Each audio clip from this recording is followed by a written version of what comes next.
라면 한 그릇 먹고 나면 왜 이렇게 몸이 무거우고 심장이 두근거릴까요?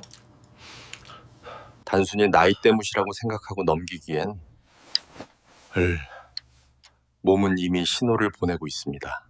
라면을 끊지 않아도 됩니다. 단지 먹기 전에 한 가지만 바꾸면 됩니다.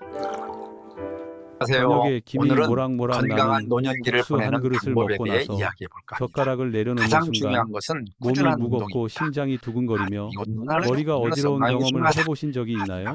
단순히 배가 불러서 피곤해서 혹은 나이가 들어 몸이 조금 느려져서 그런 건강한 거라고 노년기를 보내는 생각하셨나요? 방법에 대해 평소에 이야기해 즐겨 볼까 합니다. 먹던 국수 가장 한 중요한 봉지만 것은 먹고도 꾸준한 밤새 운동입니다. 뒤척이고 이건 입이 마르고 목이 마르고 아침에는 녹초가 된 경험은 없으신가요? 내가 뭔가 잘못하고 있는 걸까? 아니면 나도 모르게 몸에 변화가 일어나고 있는 걸까? 가장 라고 중요한 것은 궁금해하신 꾸준한 적도 운동입니다. 있으실 겁니다. 만약 이런 증상이 단지 일시적인 현상이라고 생각하신다면 몸속에서 일어나고 있는 일을 과소평가하고 계신 것일 수 있습니다. 인체는 마치 정교한 필터와 같아서 매일 조용히 작동하며 혈액을 깨끗하게 유지하고 혈관을 막히지 않게 하며 에너지 수준을 안정적으로 유지해 줍니다. 하지만 혈당을 급격하게 올리는 음식을 꾸준히 섭취하면 마치 강물이 서서히 토사로 막히듯 눈에 보이지 않는 곳에서도 필터가 서서히 작동하지 않게 됩니다. 어느 날 갑자기 혈당이 원활하지 않게 되면 단순한 피로감이나 졸음뿐 아니라 혈관 손상, 췌장 기능 부전, 심지어 돌이킬 수 없는 합병증으로 이어질 수 있습니다. 하지만 다행히도 당황하거나 서둘러 약을 복용할 필요는 없습니다. 일상 식단의 작은 변화만 줘도 혈당을 효과적으로 관리할 수 있습니다. 오늘 저는 간단하고 실천하기 쉽고 비용도 저렴하며 무엇보다 제 경험을 바탕으로 한 방법을 공유하고자 합니다. 끝까지 들어주시면 건강을 해치지 않고 좋아하는 음식을 마음껏 즐기는 방법을 알게 되실 겁니다. 본인과 가족의 건강을 생각한다면 다음 영상을 놓치지 않도록 채널 구독 부탁드립니다. 더 자세한 정보나 자료를 원하시는 분은 댓글 1번을 남겨주세요. 저는 우진지입니다.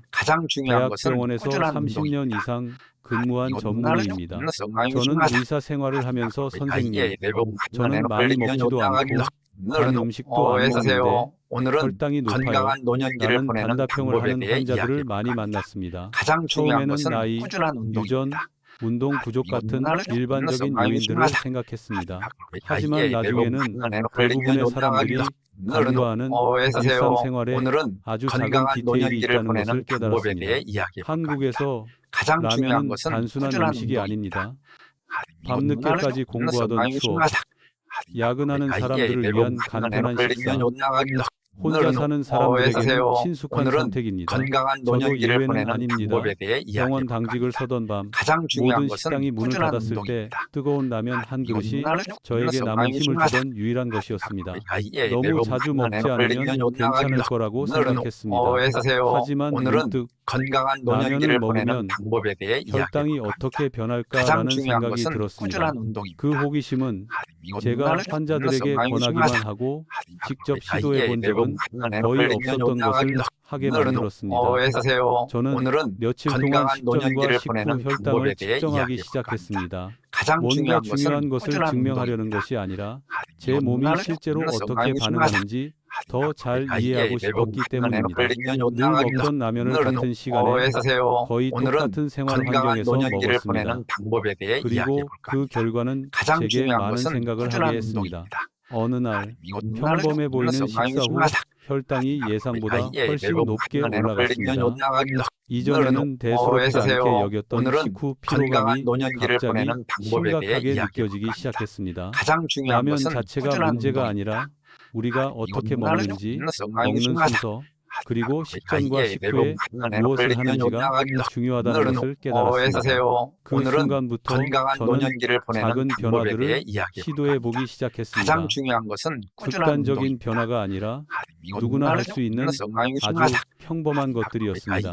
제 몸이 어떻게 반응하는지, 혈당은 어떻게 변동하는지, 건강한 기분은 노년기를 어떻게 보내는 변하는지 방법에 대해 이야기해 관찰했습니다. 볼까 합니다. 관찰하면 가장 할수록 중요한 것은 꾸준한 평범한 운동입니다. 사람들이 이 메커니즘을 이해한다면 좋아하는 음식을 먹을 때마다 불안해하며 살 필요가 없을 것이라는 확신이 들었습니다. 지금부터 들려드릴 이야기는 딱딱한 의학 강의가 아닙니다. 한 의사의 여정이기도 하지만 자신의 몸에 최대한 솔직하게 귀 기울이려는 평범한 사람의 여정이기도 합니다. 그리고 이 이야기를 통해 식사 전 작은 변화 하나가 왜 그토록 큰 차이를 만들어낼 수 있는지 더 깊이 파헤쳐 보겠습니다. 한국에는 오래 살아봐야 진정으로 이해할 수 있는 특별한 무언가가 있습니다.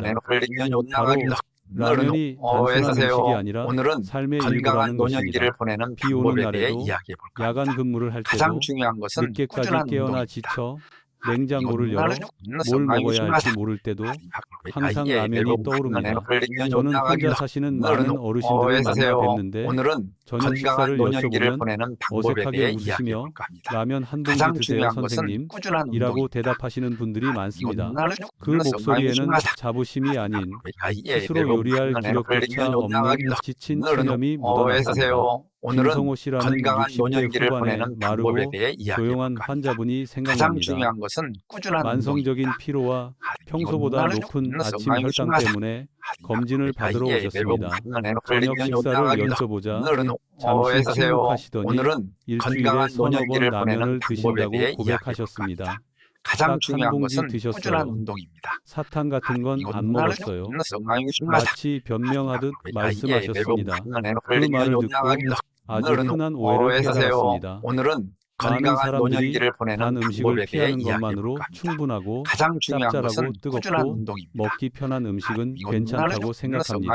하지만 우리 몸은 그렇게 단순하게 생각하지 않습니다. 라면은 정제된 밀가루로 만들어지는데 이는 체내에서 빠르게 당으로 변환됩니다. 젊은 사람들은 췌장이 건강해서 인슐린이 즉시 분비되어 당을 처리합니다. 하지만 중년이나 노년층에서는 그 과정이 예전처럼 원활하지 않습니다. 저는 췌장을 수십 년 동안 쉬지 않고 일해온 노동자에 비유하곤 합니다. 젊을 때는 민첩하고 반응이 빠르지만 시간이 지나면서 아무리 노력해도 속도와 효율성이 떨어집니다. 매일 밤 라면 한 그릇을 먹으려고 전력 질주를 한다면 결국 지쳐버릴 것입니다. 단지 전분 때문만은 아닙니다. 라면에 들어있는 스프에는 나트륨 함량이 매우 높습니다. 나트륨은 혈관을 수축시켜 혈압을 높이고 혈류를 방해합니다. 혈당과 혈압이 동시에 상승하면 혈관은 마치 막히고 좁아진 도로와 같습니다. 처음에는 뚜렷한 이상을 느끼지 못하지만 시간이 지남에 따라 혈관 내부의 미세한 손상들이 누적되어 육안으로 확인할 수 없는 결과를 초래합니다. 이러한 사실을 이해하고 저는 이론적인 설명에 그치지 않고 직접 검증해 보기로 했습니다. 그래서 매우 꼼꼼하게 기록을 시작했습니다. 식사 전에 혈당을 측정하고 식사 후 1시간 뒤, 2시간 뒤 다시 측정했습니다. 다른 요인들은 최대한 일정하게 유지하면서 식사 시간, 면의 양, 운동량 등 며칠 동안 매일 이렇게 측정했습니다. 책에 나오는 평균 수치에 의존하는 것이 아니라 제 몸에 정확히 어떤 변화가 일어나는지 알고 싶었기 때문입니다. 어떤 날은 예상대로 혈당이 상승했다가 천천히 떨어졌습니다. 하지만 어떤 날은 예상보다 더 많이 상승했고 원래 수준으로 돌아오는데 시간이 더 오래 걸렸습니다. 제 관심을 끈 것은 단순히 수치가 아니라 몸의 느낌이었습니다. 식사 후 머리가 약간 무겁고 눈꺼풀이 처지며 아직 시간이 남았는데도 먹고 싶은 충동이 들었습니다. 아주 사소하고 쉽게 간과할 수 있는 신호였지만 계속해서 반복되었습니다. 흔히 듣는 건강 조언들이 떠올랐습니다. 채소를 더 넣고 버섯을 더 넣고 소금은 적게 먹으라는 조언 말입니다. 틀린 말은 아니지만 현실적으로 많은 사람들이 실천하기는 어렵습니다. 라면이 먹고 싶을 때 사람들은 익숙한 맛을 원하지 라면 한 그릇을 색다른 음식으로 바꾸고 싶어 하지 않습니다. 저도 그랬기에 충분히 이해합니다. 그래서 제 질문은 라면을 완벽하게 건강한 음식으로 만드는 방법이 아니라 라면을 가장 건강하게 먹는 방법이었습니다. 그 질문에서 출발하여 아주 작은 변화들을 시도하기 시작했습니다. 면 종류를 바꾸거나 식사량을 줄이는 것이 아니라 식사 순서를 바꾸고 식사 전후에 무엇을 하느냐에 따라 변화를 주었습니다. 마치 오랫동안 잊고 지냈던 옛 친구의 이야기를 듣는 것처럼 제 몸의 반응 하나하나를 주의 깊게 살폈습니다. 어느 날 아주 사소한 변화를 준 후 혈당 측정기의 수치를 보고 예상보다 훨씬 낮게 나와 다시 확인해야 했던 적이 있습니다. 그 순간 제 환자들이 많이 떠올랐습니다. 김성호 씨도 퇴근 후 빨리 식사하고 쉬고 싶어하는 분들, 고혈당이 걱정되지만 어디서부터 시작해야 할지 모르는 분들도 생각했습니다. 만약 식사 직전에 작은 변화 하나가 이렇게 큰 차이를 만들 수 있다는 것을 안다면 아마 그들은 훨씬 덜 걱정할 것입니다. 또 한 가지 중요한 생각이 들었습니다. 의학 지식은 실생활에 적용될 때 비로소 진정한 가치를 지닌다는 것입니다. 아무리 정확한 방법이라도 너무 복잡하고 번거롭다면 실천하기 어렵습니다. 제가 찾고 또 나누고 싶은 것은 한국의 생활 방식에 맞는, 특히 한 번에 많은 것을 바꿀 여력이 없는 분들을 위한 간단하고 실용적인 방법입니다. 이러한 생각들을 바탕으로 저는 작은 변화가 왜 그렇게 큰 차이를 만들어내는지 탐구하는 실험을 더욱 심도 있게 진행했습니다. 그리고 그 메커니즘을 이해하고 나니 이것은 일시적인 속임수가 아니라 매우 명확한 생리학적 원리라는 것을 깨달았습니다. 이제부터 이야기는 더 중요한 부분으로 넘어가서 그 이유를 설명하겠습니다. 식사 순서와 식사 전의 이 혈당에 그토록 강력한 영향을 미칠 수 있는 이유는 무엇일까요? 기록해둔 모든 데이터를 검토하기 시작하면서 아주 흥미로운 사실을 깨달았습니다. 면의 종류, 양, 그리고 먹는 시간은 거의 변하지 않았는데도 라면을 먹는 결과가 매일 달랐던 것입니다. 차이는 겉보기에는 아주 사소해 보이는 디테일에 있었는데 너무 미묘해서 전에는 전혀 알아채지 못했던 것들이었습니다. 이러한 디테일 덕분에 식후 제 몸이 당분을 처리하는 방식에 대한 완전히 새로운 관점을 갖게 되었습니다. 가장 먼저 시도해본 변화 중 하나는 먹는 순서였습니다. 이전에는 대부분의 사람들처럼 면을 먼저 먹고 나중에 계란이나 채소를 넣거나 편의상 섞어 먹곤 했습니다. 하지만 이번에는 의도적으로 반대로 해보았습니다.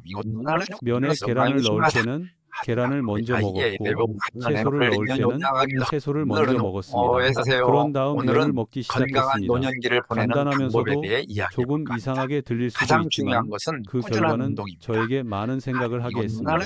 어떤 날은 식후 1시간 뒤 혈당이 이전과 거의 차이가 나지 않았습니다.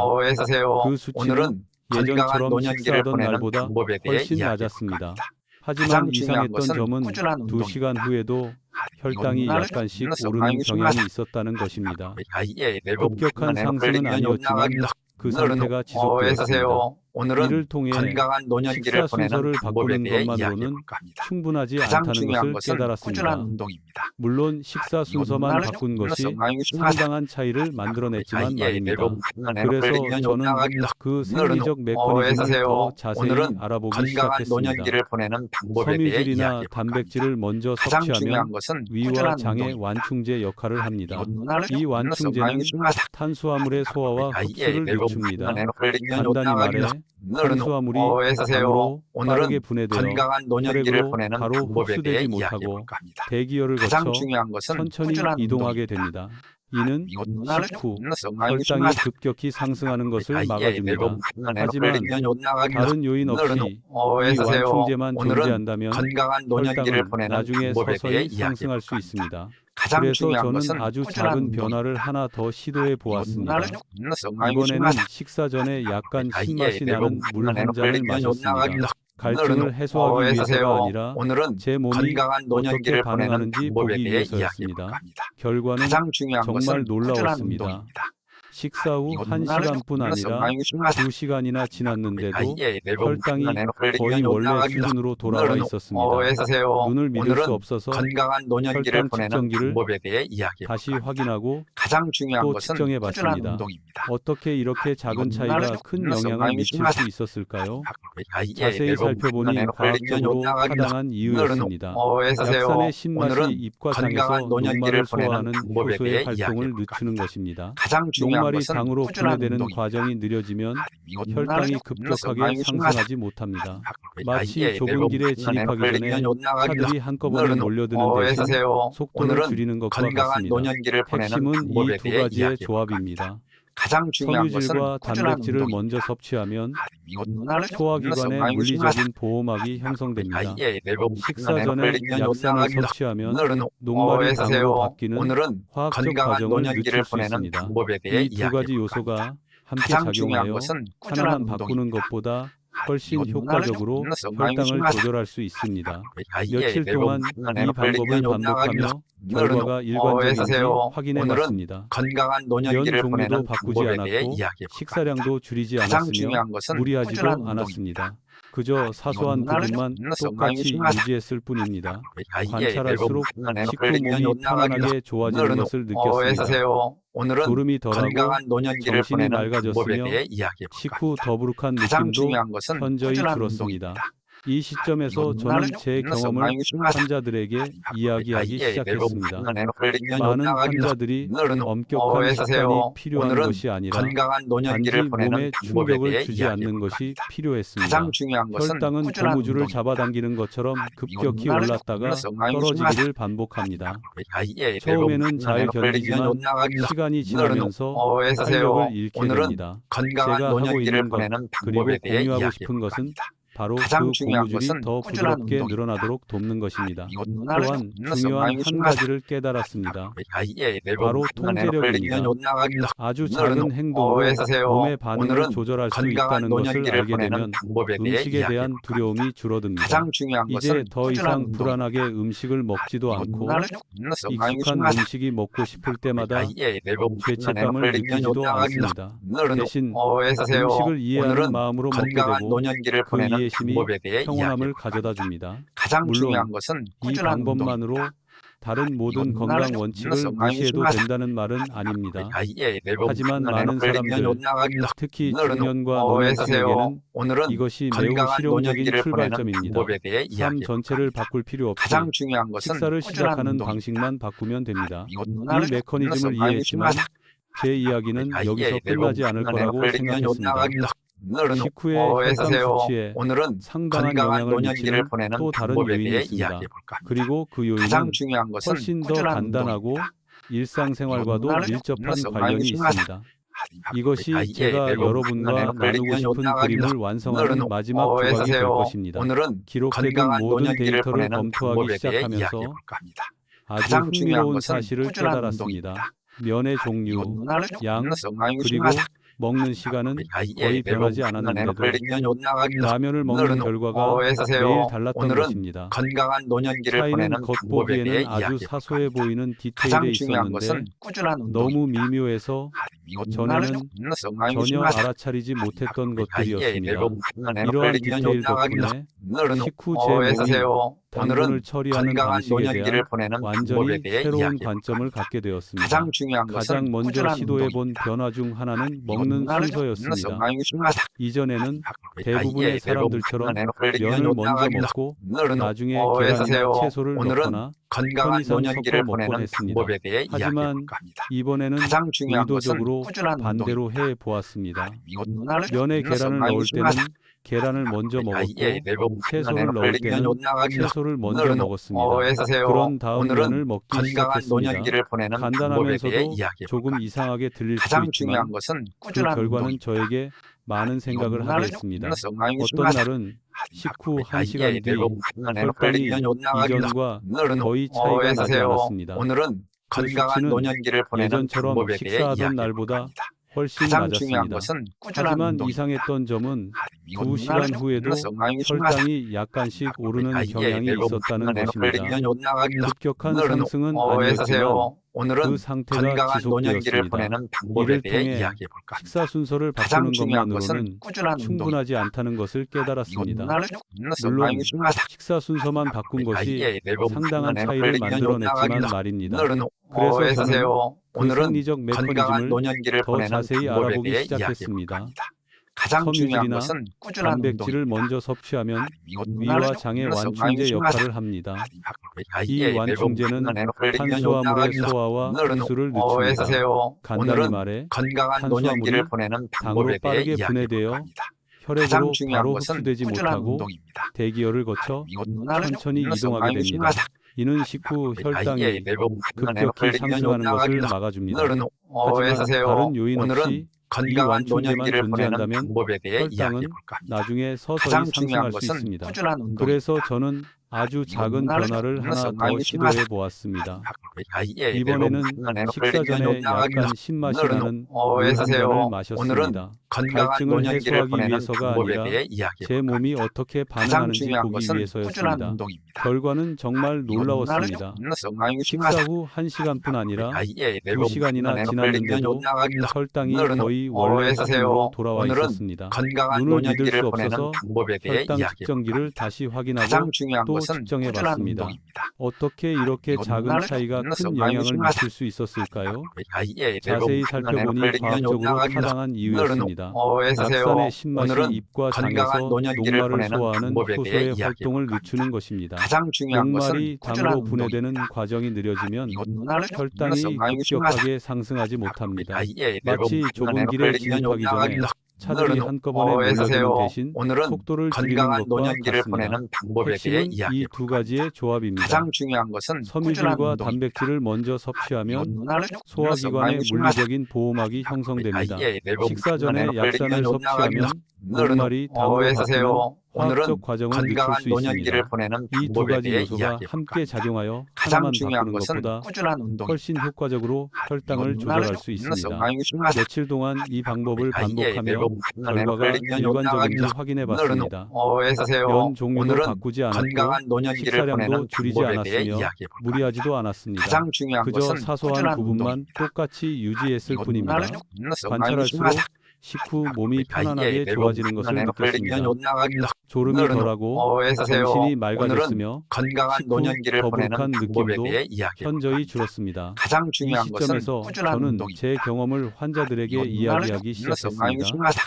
많은 환자들이 엄격한 식단이 필요한 것이 아니라 단지 몸에 충격을 주지 않는 것이 필요했습니다. 혈당은 고무줄을 잡아당기는 것처럼 급격히 올랐다가 떨어지기를 반복합니다. 처음에는 잘 견디지만 시간이 지나면서 탄력을 잃게 됩니다. 제가 하고 있는 것 그리고 공유하고 싶은 것은 바로 그 고무줄이 더 부드럽게 늘어나도록 돕는 것입니다. 또한 중요한 한 가지를 깨달았습니다. 바로 통제력입니다. 아주 작은 행동으로 몸의 반응을 조절할 수 있다는 것을 알게 되면 음식에 대한 두려움이 줄어듭니다. 이제 더 이상 불안하게 음식을 먹지도 않고 익숙한 음식이 먹고 싶을 때마다 죄책감을 느끼지도 않습니다. 대신 음식을 이해하는 마음으로 먹게 되고 그 이해심이 평온함을 가져다 줍니다. 물론 이 방법만으로 다른 모든 건강 원칙을 무시해도 된다는 말은 아닙니다. 하지만 많은 사람들, 특히 중년과 노년층에게는 이것이 매우 실용적인 출발점입니다. 삶 전체를 바꿀 필요 없이 식사를 시작하는 방식만 바꾸면 됩니다. 이 메커니즘을 이해했지만 제 이야기는 여기서 끝나지 않을 거라고 생각했습니다. 식후에 혈당 수치에 상당한 영향을 미치는 또 다른 요인이 있습니다. 그리고 그 요인은 훨씬 더 간단하고 일상생활과도 밀접한 관련이 있습니다. 이것이 제가 여러분과 나누고 싶은 그림을 완성하는 마지막 조각이 될 것입니다.